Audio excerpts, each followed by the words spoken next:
warahmatullahi wabarakatuh. Selamat pagi teman-teman. Kembali lagi di Public Health Talk dengan Rizky yang masih setia memandu teman-teman untuk mendapatkan informasi terbaru dan terkini. Karena saat ini masa PPKM masih berlanjut dan diperpanjang juga, untuk teman-teman yang di rumah aja jangan sampai bosan ya, tetap jaga kesehatan, jangan lupa untuk tetap beraktivitas untuk biar bisa tetap produktif, biar ngilangi bosannya juga. Dan buat teman-teman yang harus keluar rumah untuk kepentingan, jangan sampai melupakan protokol kesehatannya dan jangan lupa untuk pakai maskernya juga. Oke, pada kesempatan kali ini kita akan ngobrol santai bersama narasumber kita yang aku jamin teman-teman bakalan nggak nyesel deh kalau nanti nonton vlog kali ini. Jadi kesempatan kali ini kita akan ngobrol santai mengenai stigma minuman berkalsium dengan yang dapat mencegah virus COVID bersama salah satu dosen S1 Kesmas Institut Ilmu Baktiwiyata Kediri yang merupakan salah satu dosen yang mengajar mata kuliah gizi juga, yaitu Ibu Nini Tias Triatmaja. Nah, kayaknya nih teman-teman udah nggak sabar buat mendapatkan informasi dari Ibu Ninik nih. Kalau gitu langsung kita sapa aja yuk Ibu Nininya. Assalamualaikum Bu Nini, selamat pagi. Waalaikumsalam warahmatullahi wabarakatuh. Selamat pagi semuanya. Gimana Bu kabarnya? Alhamdulillah sehat ya. Mbak Rizky gimana kabarnya? Alhamdulillah. Ini Sehat. ada gimana ya? Kalau boleh Oke, tahu. ini saya lagi di rumah. Kebetulan kami dosen sedang full WFH ya. Jadi kerja dari rumah karena memang ini salah satu kebijakan dari PPKM ya. Ya. Bahwa kami diminta untuk WFH atau work from home. Jadi tidak hanya mahasiswa nih yang belajar dari rumah, kami juga dosen nih mengajar dari rumah dan juga bekerja dari rumah seperti itu. Ini work from home-nya juga mengikuti PPKM yang diperpanjang juga apa Bu? Iya, betul sekali. Kami mengikuti arahan dari pemerintah. Kalau pemerintah mengarahkan kami WFH, ya kami akan WFH sampai nanti waktu yang katanya diperpanjang ya ini ya sampai 2 Agustus ya dengar-dengar. Sampai 2 Agustus. Ya berarti nanti kita mungkin akan mengikuti sampai tanggal 2 Agustus seperti itu. Oke. Semoga Bu Nini sehat selalu dan tetap semangat walaupun work from home ya. Oke. Iya, amin, amin. Kita langsung masuk ke pembahasannya ya Bu. Oke, siap. Terkait stigma minuman berkalsium yang dapat mencegah virus COVID. Seperti yang kita ketahui nih Bu, beberapa waktu lalu sebelum adanya PPKM yang sebelum diperpanjang lagi, itu kan sempat viral tuh berita terkait orang-orang pada heboh nyari minuman yang berkalsium. Sampai setiap swalayan itu habis stoknya. Saya sendiri tuh nyari itu sampai ke beberapa swalayan di dekat rumah itu kehabisan Bu, sampai tercengang saya kok bisa gitu loh. Karena betul. orang mikir kayak saya tuh bingung dari mana gitu loh, orang-orang dapat stigma asumsi bahwa minuman berkalsium itu bisa nyegah COVID ya. Nah, kalau dari Bu Nining sendiri nih, gimana nih Bu tanggapan Ibu mengenai stigma minuman berkalsium yang dapat mencegah virus COVID ini? Oke.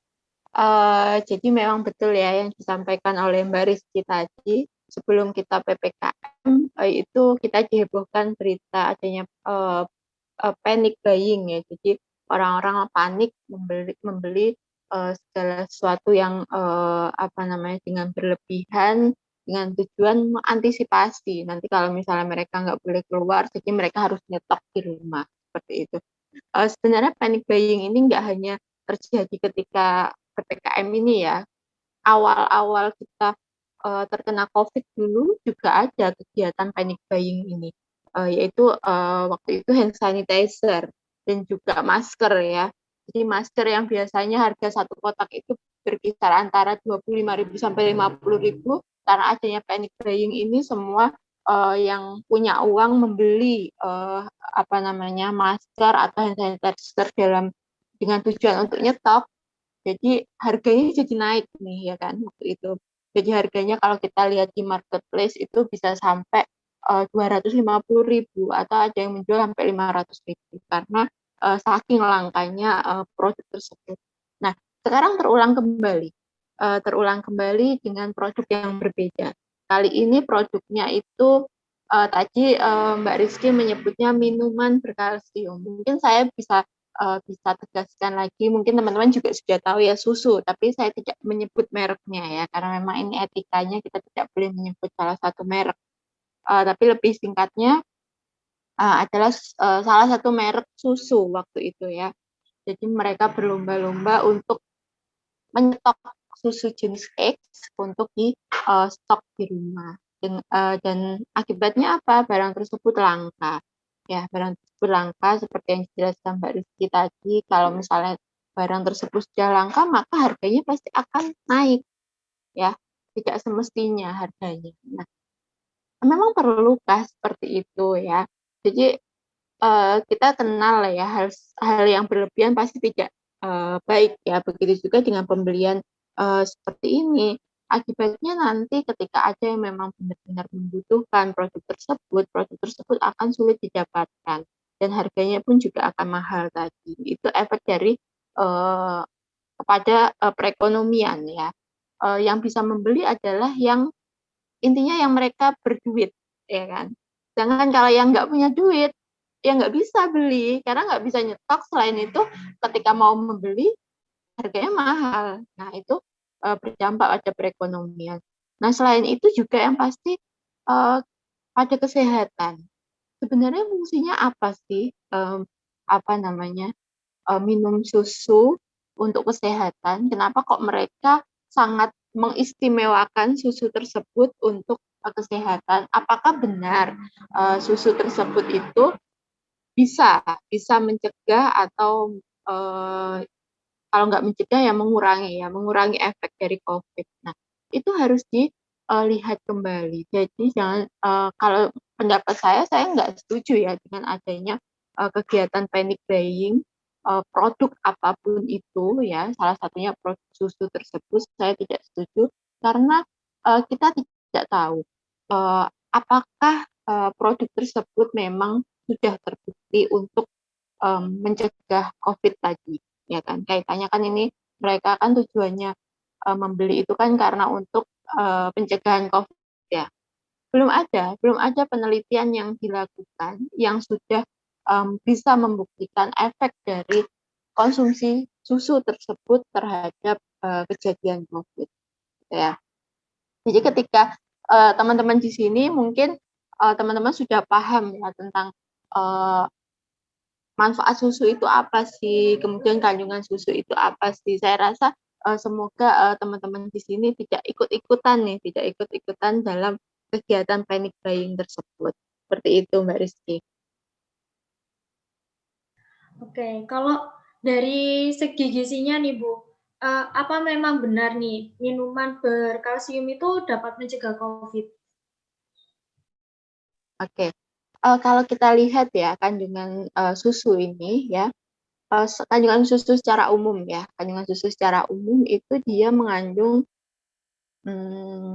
yang pertama dia mengandung pastinya protein karena susu ini merupakan salah satu jenis sumber protein ya kan. Yang kedua dia selain mengandung protein juga mengandung yang namanya lemak ya, lemak hewani. Kemudian dia juga mengandung beberapa vitamin ya dan juga beberapa mineral. Nah, kalau misalnya tadi Mbak Rizky tanya apakah benar susu tersebut bisa mencegah virus COVID, kita lihat dulu kira-kira zat gizi apa sih yang bisa berperan dalam mencegah COVID. Dalam hal ini mencegah COVID ini apa? Meningkatkan imunitas. Ya, kan kita tahu ya COVID ini terjadi ketika menyerang seseorang ketika imunitas seseorang itu dalam taraf yang rendah. Sehingga ketika kita mengkonsumsi makanan atau minuman tertentu tujuannya kita untuk supaya tidak terpapar COVID adalah untuk meningkatkan imunitas. Ya, kita harus tahu nih zat gizi apa sih yang memang berperan dalam peningkatan imunitas. Kalau kita tahu zat gizinya yang beberapa itu, yang pertama adalah sumber protein, ya. Karena protein tersebut fungsinya memang untuk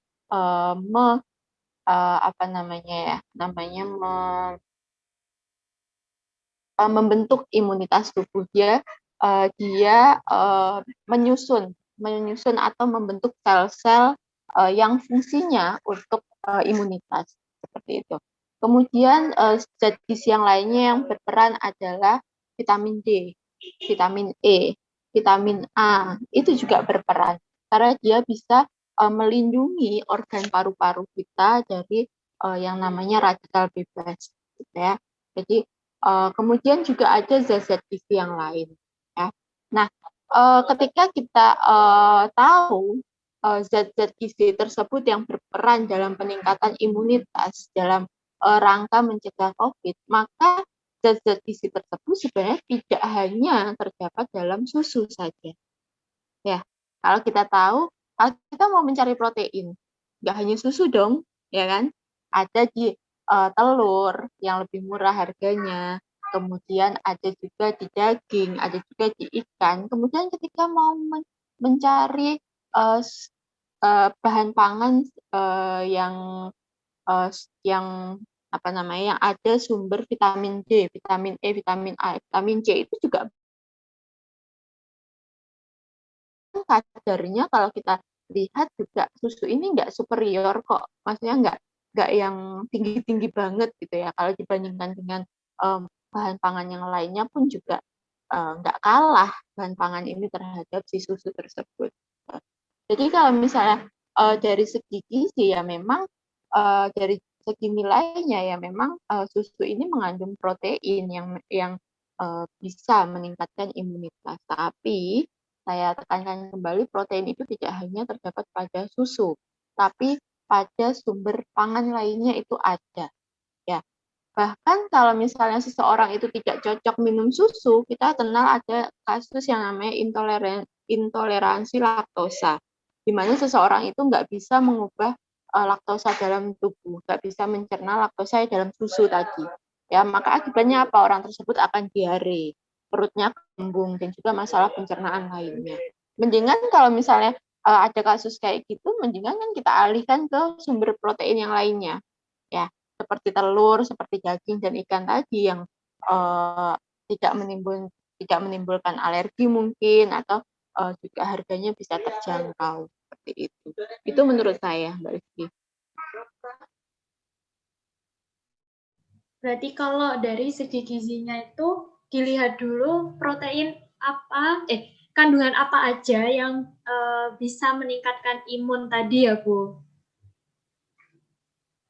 Iya, betul sekali. Jadi kalau misalnya kaitannya untuk mencegah COVID, ya berarti kita harus mencari zat-zat gizi apa yang berperan dalam meningkatkan imunitas tubuh, ya kan? Seperti saya sebutkan, salah satunya adalah protein, vitamin C. Ya, kalau misalnya orang yang misalnya sudah sakit COVID, pasti oleh dokter atau oleh tenaga kesehatan pasti akan disarankan untuk meningkatkan asupan vitamin C atau vitamin D. Kemudian ada juga diminta untuk suplemen zinc karena memang zat-zat gizi tersebut yang digunakan untuk meningkatkan imunitas. Nah, hal tersebut memang terdapat pada susu, ya kan? Tapi ada bahan pangan lain loh yang lebih juga mengandung zat-zat gizi tersebut, jadi tidak hanya susu gitu. Jadi ada bahan pangan lain yang juga mengandung zat-zat gizi tersebut.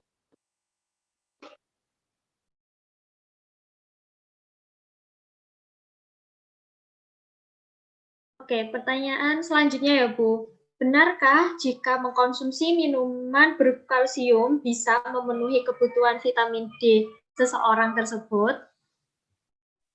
Oke, jadi memang salah satu sumber vitamin D itu memang susu ya, atau minuman berkalsium tadi ya. Tapi itu salah satu, tapi masih banyak ya, masih banyak bahan pangan lain yang juga merupakan sumber vitamin D, ya. Kemudian vitamin D itu jadi vitamin D yang ada di dalam bahan pangan itu ketika kita konsumsi ya, itu tidak bisa langsung diserap oleh tubuh ya kan. Dia harus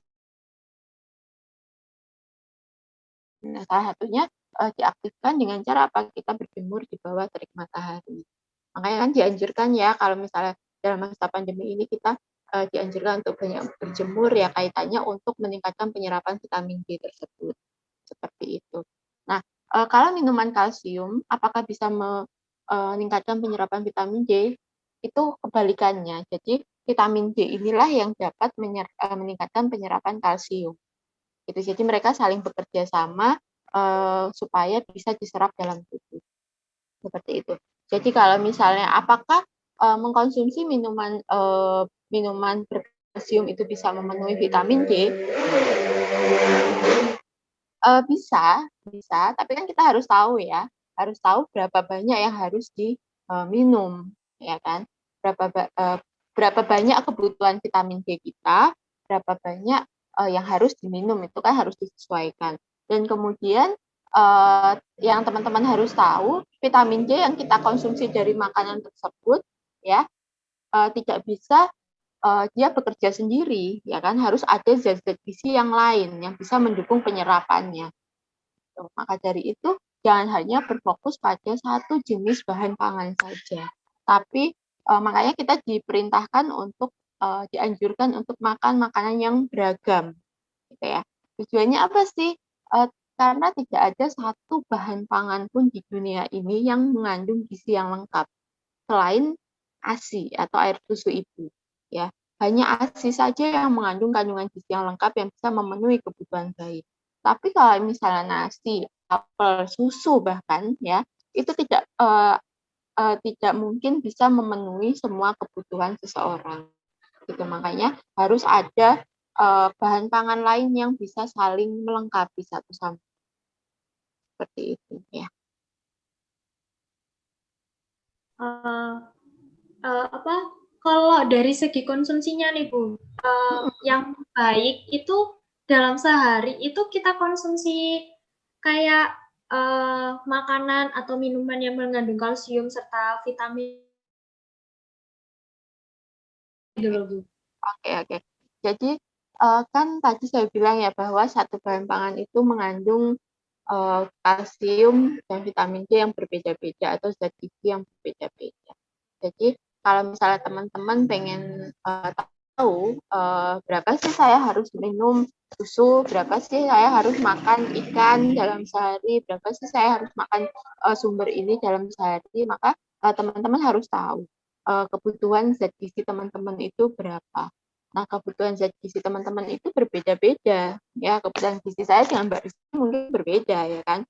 Kebutuhan vitamin D saya dengan Mbak Rizky pun juga berbeda-beda.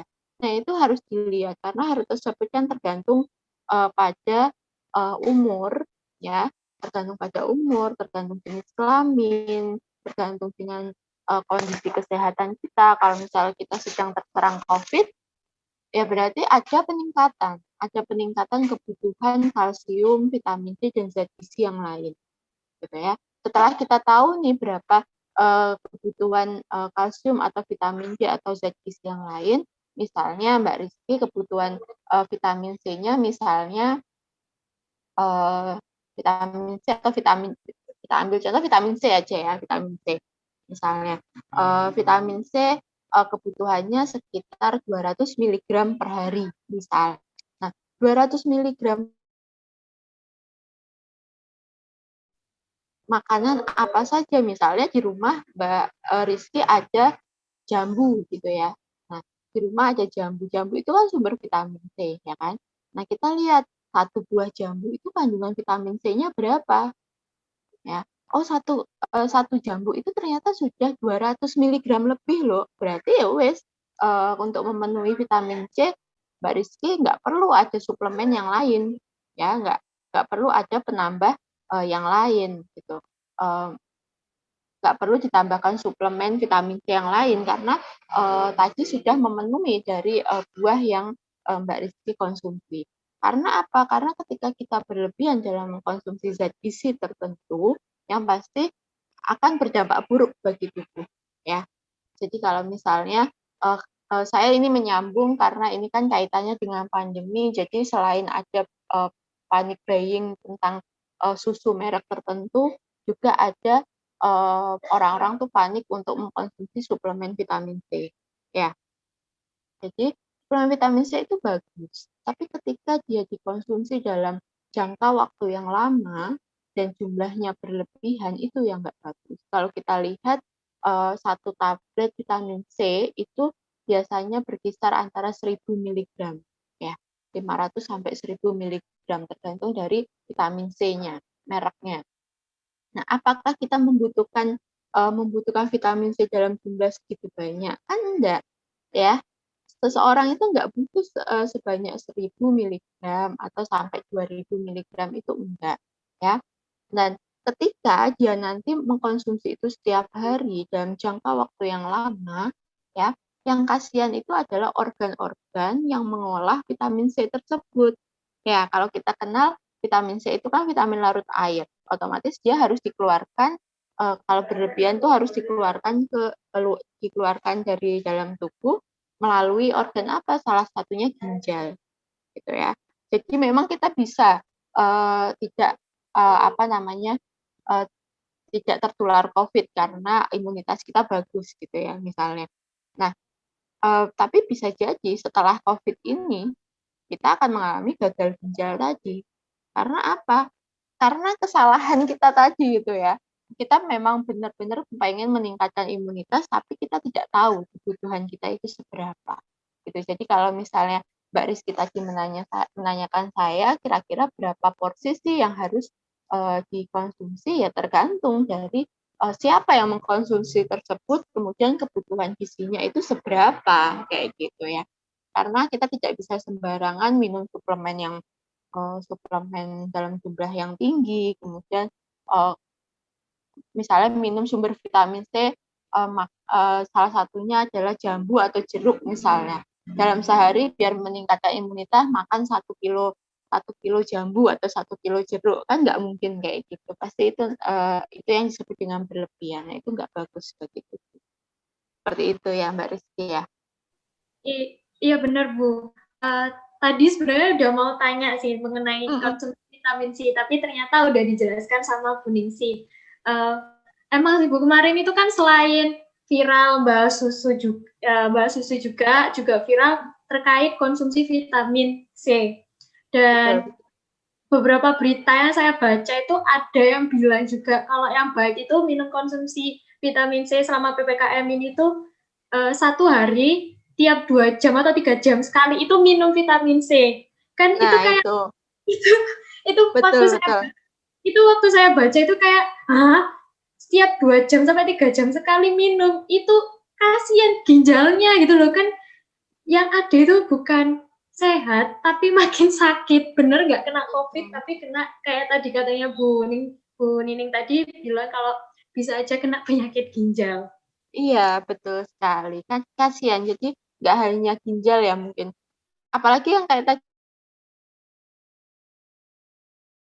bagi lambung ya kan. Jadi kan apalagi yang punya riwayat penyakit lambung atau penyakit mah, pasti itu akan memperparah penyakitnya gitu ya. Jadi memang kita nggak boleh nih saat ini ya pada masa COVID pandemi kayak gini banyak sekali ya beredar kabar-kabar hoax kayak gitu ya. Harus minum ini, harus makan ini, minum ini. Nah itu kita harus jeli terhadap berita tersebut. Jadi harus kita kita telaah kembali, kalau perlu kita tanyakan kepada ahlinya, ya apakah benar konsumsi ini nanti bisa mencegah COVID, konsumsi ini bisa mengobati COVID. Nah itu memang harus kita tanyakan dan kita gali lebih dalam gitu ya. Jadi jangan asal ikut-ikutan nih ya. Ya tadi memang kondisi pandemi kayak gini memang tidak kita kita tidak bisa memungkiri ya pasti panik ya, orang-orang itu panik. Ya, apalagi kalau yang sudah terkena COVID ya. Sedang terkena COVID, ini pasti mereka panik dan mungkin akan menelan mentah-mentah berita yang ada di media sosial. Nah, ini oleh karena itu penting banget nih ya buat kita sebagai tenaga kesehatan ini untuk memberikan edukasi yang baik lewat media sosial. Salah satunya mungkin dengan cara vlog ini ya.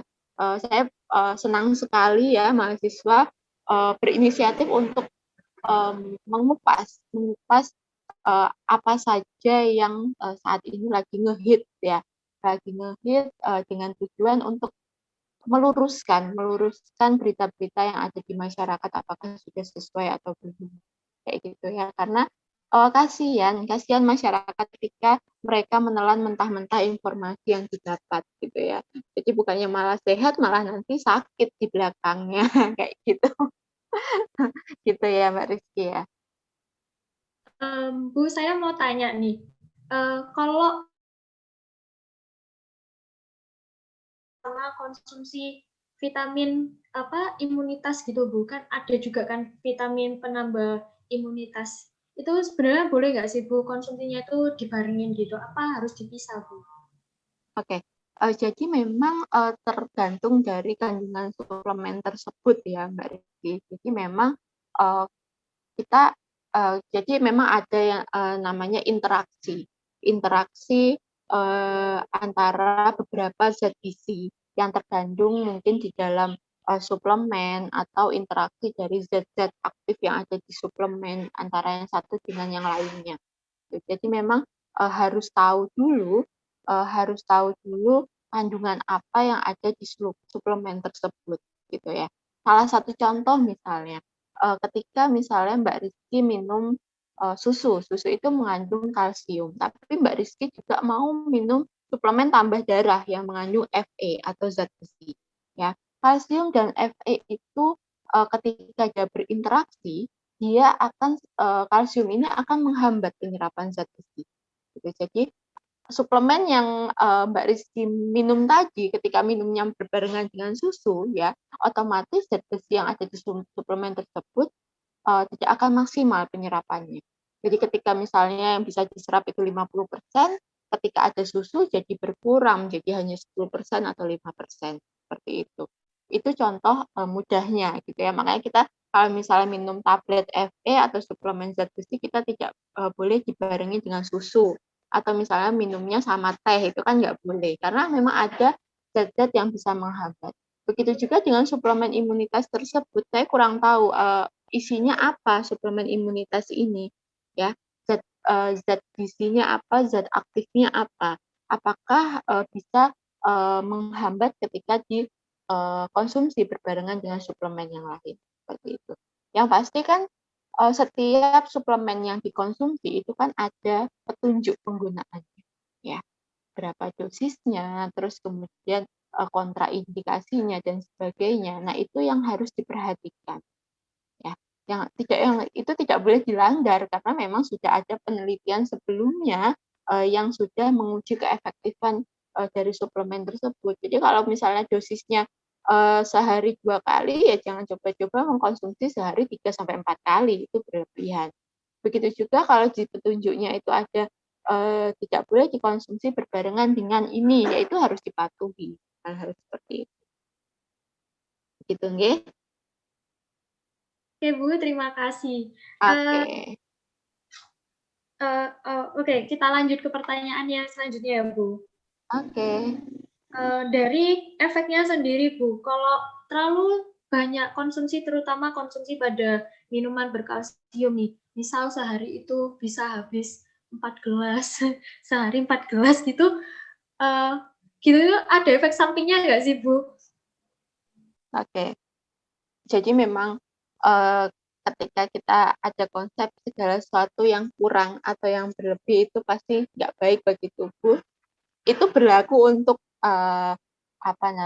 semua bahan pangan. Jadi semua bahan pangan yang dikonsumsi kurang dari kebutuhan itu pun akan memberikan efek. Begitu juga kalau misalnya ketika kita berlebihan, misalnya sehari 4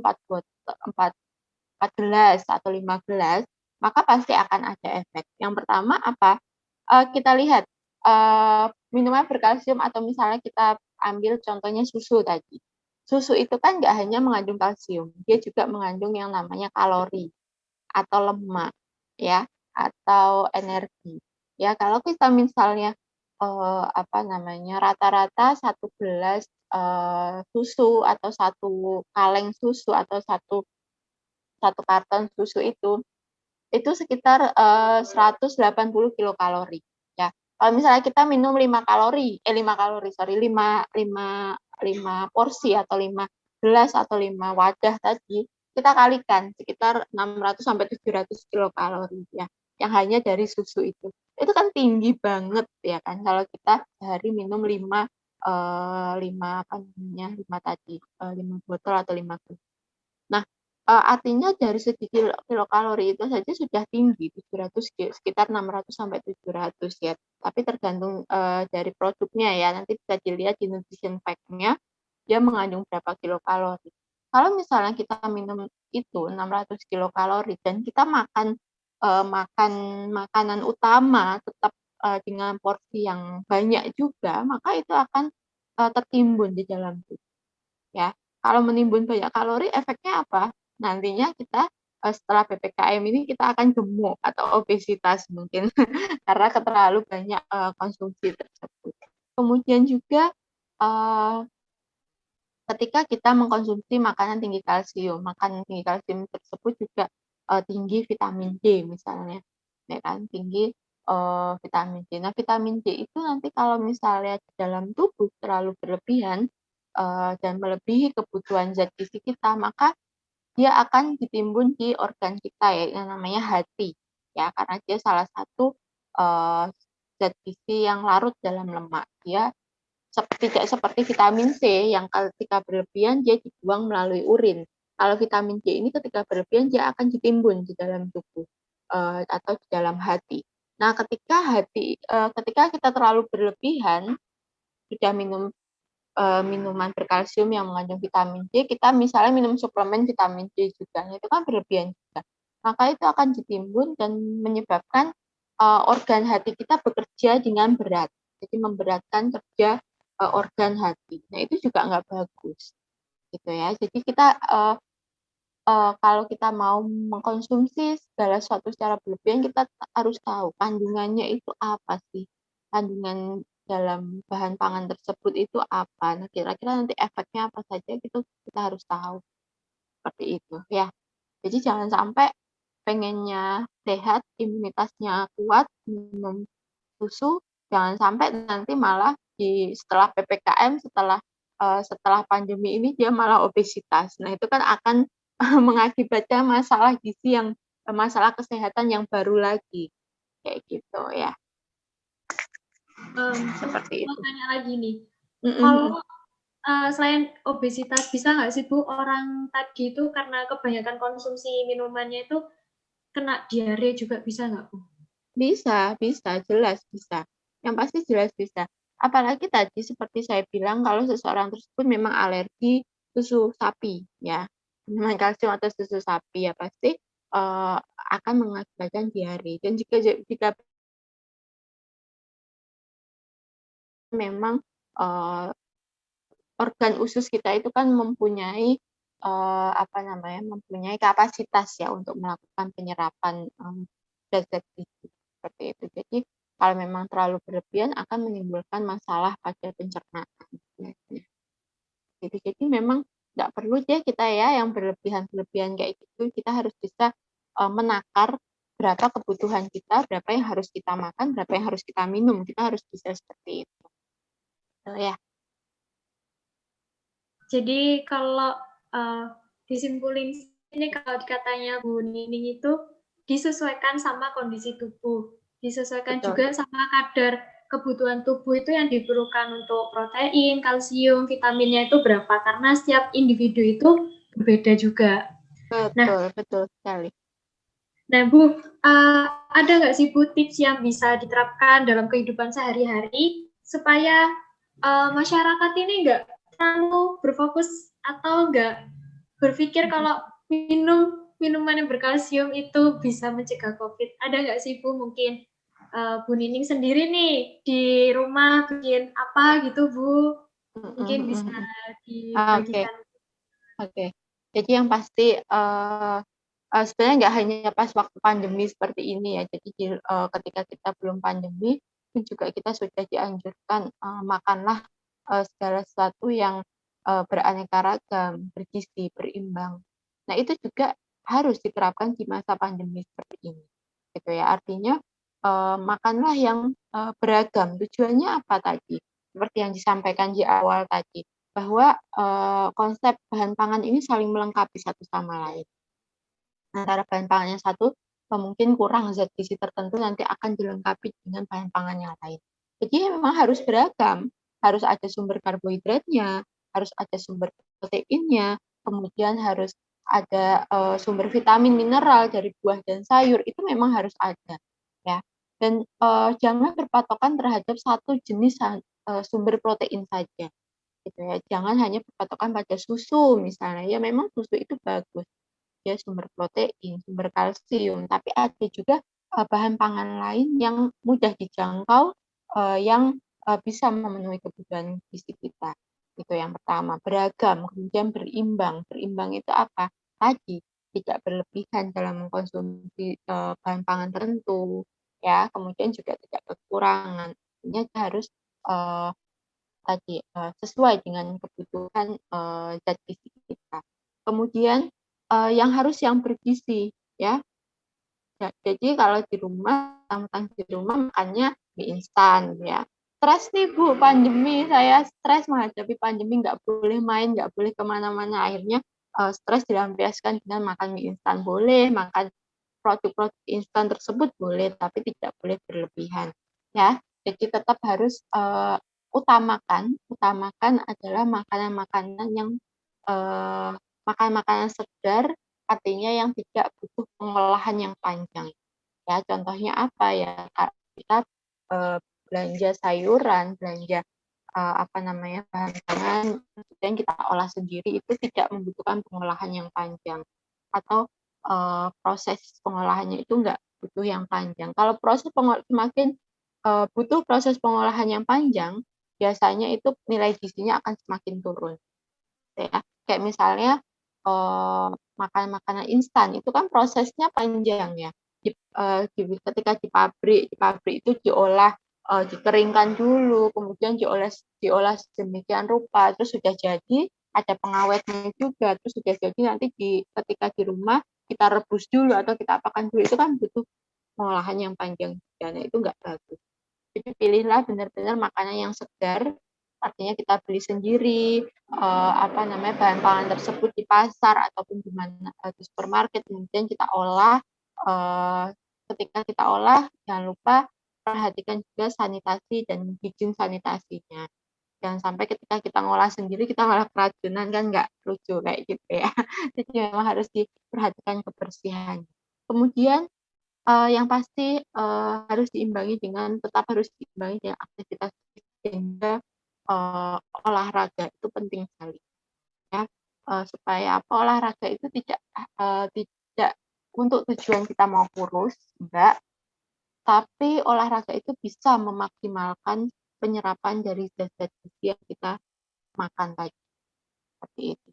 Kemudian jika memang diperlukan, boleh mengkonsumsi suplemen ya. Di masa ini teman-teman mungkin takut apa namanya apa yang dimakan itu tidak belum memenuhi kebutuhan, oke, boleh didukung dengan suplemen. Tapi sekali lagi perhatikan suplemen yang dikonsumsi seperti itu ya. Jangan sampai berlebihan, karena tadi kita sudah bahas panjang lebar ya, ketika berlebihan apa yang terjadi dalam kita ya. Lebih baik teman-teman kalau mau tingkatkanlah konsumsi buah ya. Kalau sebenarnya konsumsi buah itu kan kita bisa selain dari buah segar kita langsung makan, bisa juga dibentuk dalam bentuk jus atau salad atau olahan-olahan yang lain ya. Tapi memang yang lebih bagus dibandingkan yang diolah tadi, yang lebih bagus memang buah segar gitu ya.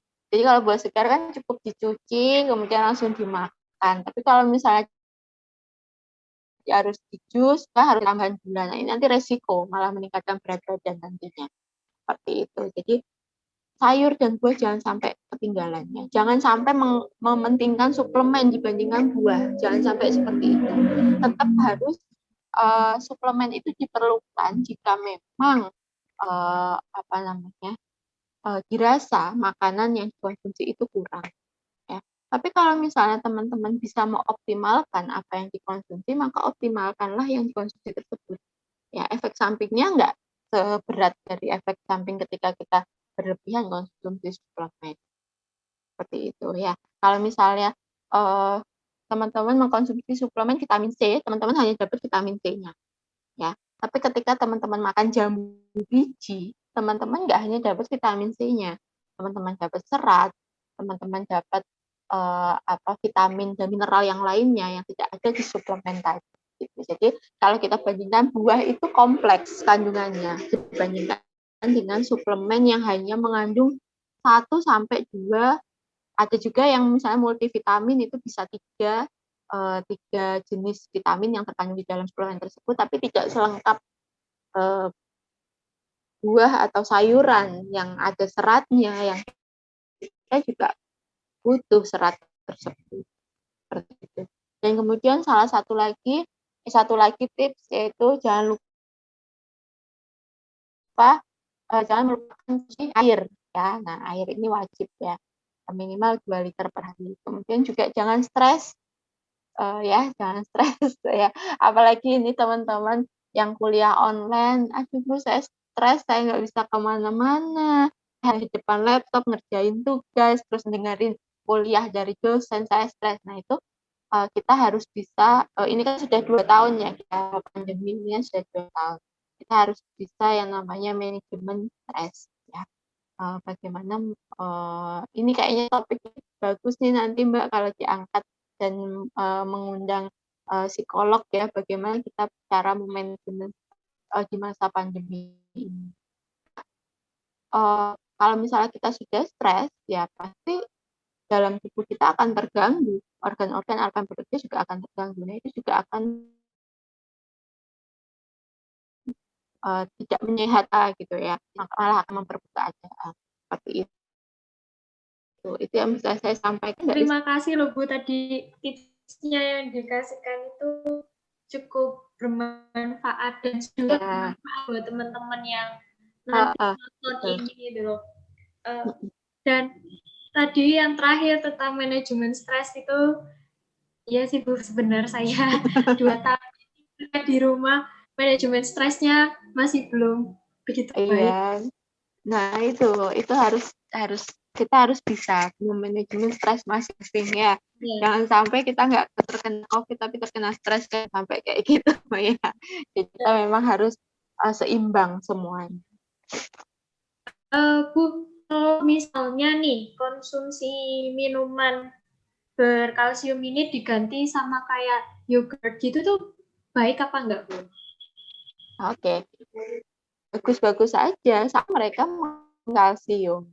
Ya, apa namanya, kalau susu tadi dan terus kemudian ada yogurt itu merupakan produk olahan susu yang ditambahkan dengan adanya fermentasi.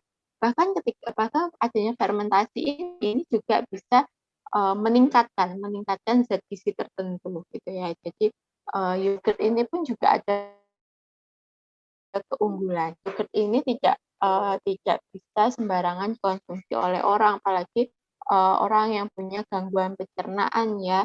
Misalnya, karena kan yogurt ini rasanya lebih asam ya, lebih asam daripada susu gitu. Jadi memang harus diperhitungkan siapa yang mengkonsumsi. Tapi yogurt ini bagus. Sekarang produk olahan susu itu banyak, ada yogurt, terus ada kefir ya, yang terbaru itu kefir, yogurt itu sangat bagus karena dia ditambahkan bakteri tertentu yang digunakan untuk meningkatkan zat gizi yang ada dalam susu tersebut. Gitu. Jadi pilihannya banyak kok ya sebenarnya, nggak hanya satu produk itu saja ya, bahkan produk-produk yang lain pun juga nggak kalah oke daripada susu tadi. Ya, bahkan kalau saya dulu ya, kalau sedikit saya cerita, susu itu dulu memang diagung-agungkan ya. Makanya kita kenal adanya konsep 4 sehat 5 sempurna gitu. Saya nggak tahu nih Mbak Rizky dulu waktu waktu SD itu masih diperkenalkan dengan 4 sehat 5 sempurna atau sudah tadi 3B tadi ya. Masih 4 sehat 5 Dulu sempurna atau waktu sudah saya ganti? SD itu masih 4 sehat 5 sempurna, Bu. Nah, betul. Jadi zaman dulu itu kan masih 4 sehat 5 sempurna ya. Dikatakan sempurna itu jika mengkonsumsi susu, ya kan? Ya, 4 sehat, 5 sempurna, 5-nya ini adalah susu. Karena susu itu dinilai produk yang sangat wah banget gitu ya. Ya, wah banget ini wah dalam artian tidak hanya dalam kandungan zat gizinya, tapi juga wah dalam harganya juga ya waktu itu. Jadi, nah setelah itu ketika kita sama-sama tahu bahwa susu ini merupakan salah satu sumber protein juga, ya sama halnya dengan telur, kemudian daging, ikan dan sebagainya. Alhasil konsep 4 sehat 5 sempurna ini pun diganti, ya susu tidak lagi menjadi sesuatu yang menyempurnakan, ya, tapi susu dimasukkan kembali ke dalam asalnya, yaitu masuk ke dalam golongan protein hewani. Makanya sekarang nggak ada nih kewajiban untuk minum susu kan nggak ada. Tapi kewajibannya adalah mengkonsumsi protein hewani. Dari apapun tidak hanya dari susu. Seperti itu. Katanya Bu Nining, emang dulu apalagi waktu saya masih SD ya Bu, susu itu dianggap sama orang tua juga itu bisa nambahin di badan anak juga. Terus bikin pinter ya. Padahal yang bikin pinter itu bukan susu. Tapi dia rajin belajar atau enggak. Ya. Terus kalau enggak gitu itu bisa nambah berat badan anak juga. Kalau minum susu nanti anaknya gendut, gini-gini itu. Iya, ya memang benar. Memang benar kalau minum susu memang bisa tambah berat badan, memang benar itu. Karena kan dia juga mengandung kalori ya. Makanya tadi saya bahas ya, kalau misalnya dia berlebihan konsumsi susu sampai 5 gelas dalam sehari, hati-hati, imunitas meningkat, tapi juga dia akan obesitas atau akan gendut nantinya, seperti itu. Karena juga mengandung tinggi kalori. Oke, gitu ya. Oke, ini pertanyaan terakhir ya Bu dari kami. Oke, siap. Oke, untuk Bu Nining sebagai tenaga kesehatan, adakah pesan yang ingin disampaikan kepada masyarakat terkait stigma ini Bu, terkait stigma minuman berkalsium dapat mencegah virus COVID ini dari pesan nih Bu dari masyarakat.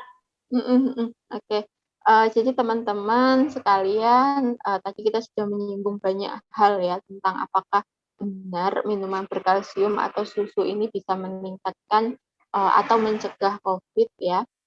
Jadi setiap bahan pangan yang mengandung nilai gizi itu ketika dikonsumsi dalam jumlah yang pas atau sesuai dengan kebutuhan kita, maka itu bisa meningkatkan imunitas gitu ya. Jadi saya harap teman-teman di sini ya jangan termakan berita-berita yang belum kita ketahui kebenarannya, dan jangan sampai kita ikut-ikutan memperparah kondisi dengan ikut-ikutan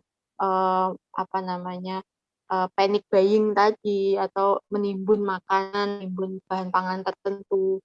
Jangan sampai seperti itu. Kita ketika misalnya memang tidak ada bahan pangan X, kita bisa mengganti dengan bahan pangan Y, seperti itu. Jadi pesan saya ya tadi, hindari yang namanya panic buying apapun produk yang dibeli, ya, hand sanitizer, masker, karena atau enggak saat ini tabung oksigen, tabung oksigen, karena ada yang lebih membutuhkan, ketika kita tujuannya hanya untuk nyetok, ya, untuk stok atau untuk nanti kalau misalnya kita ada apa-apa kayak gitu, ketika kita tujuannya untuk itu, lebih baik kita berikan kepada yang membutuhkan dulu. Seperti itu ya. Jadi tadi pesan saya sekali lagi, jangan ikut-ikutan panic buying terhadap sesuatu yang memang belum terbukti kebenarannya, gitu ya. Segala jenis susu itu bagus, tidak hanya susu merek X, merek Y, merek Z, merek A, B, C itu juga bagus ya.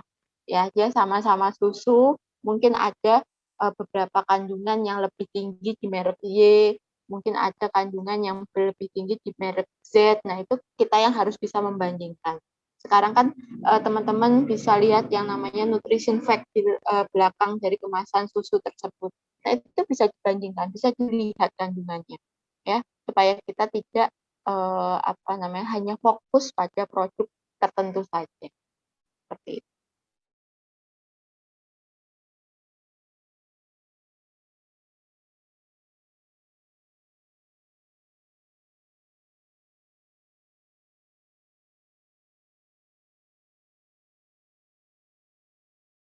Semoga nggak nyesel deh nontonnya nanti.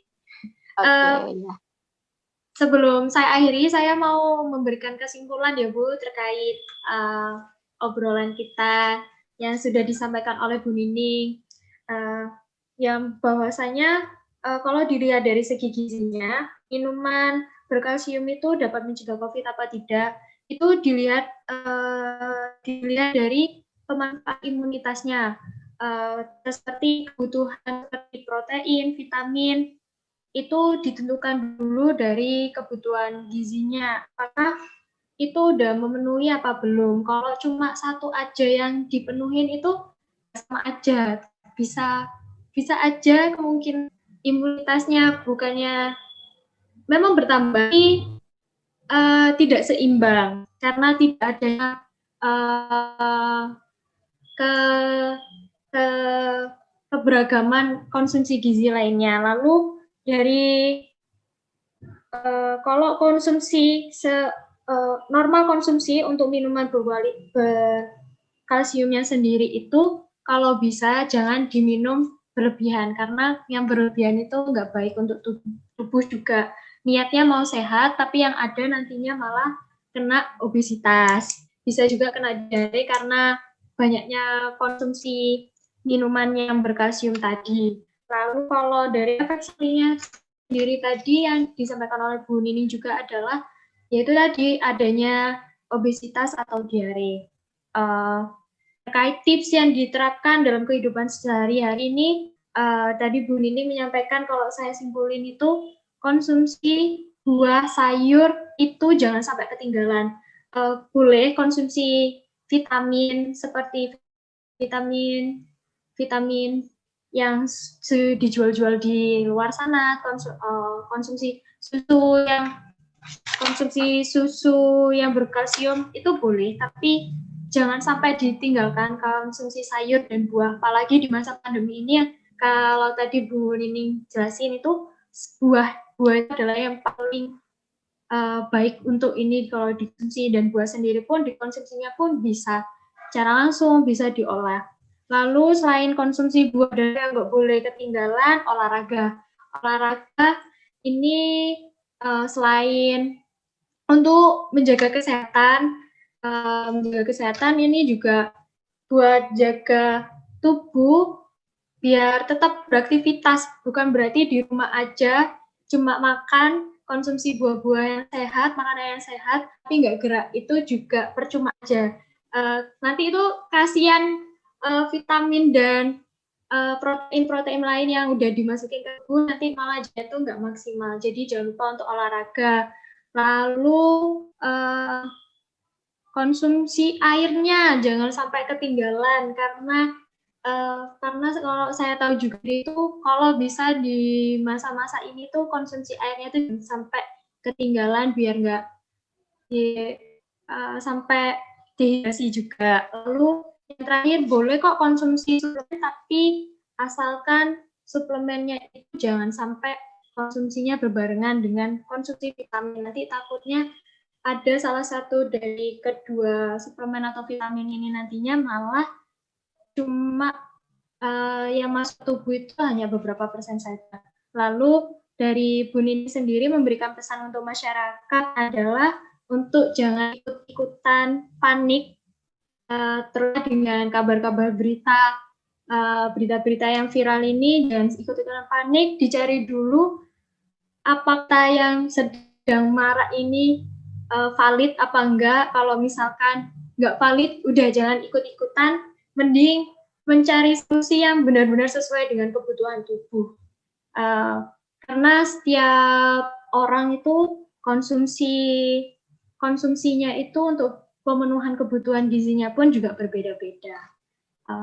Mungkin itu Bu yang bisa saya simpulkan dari hasil dari ngobrol kita santai ini.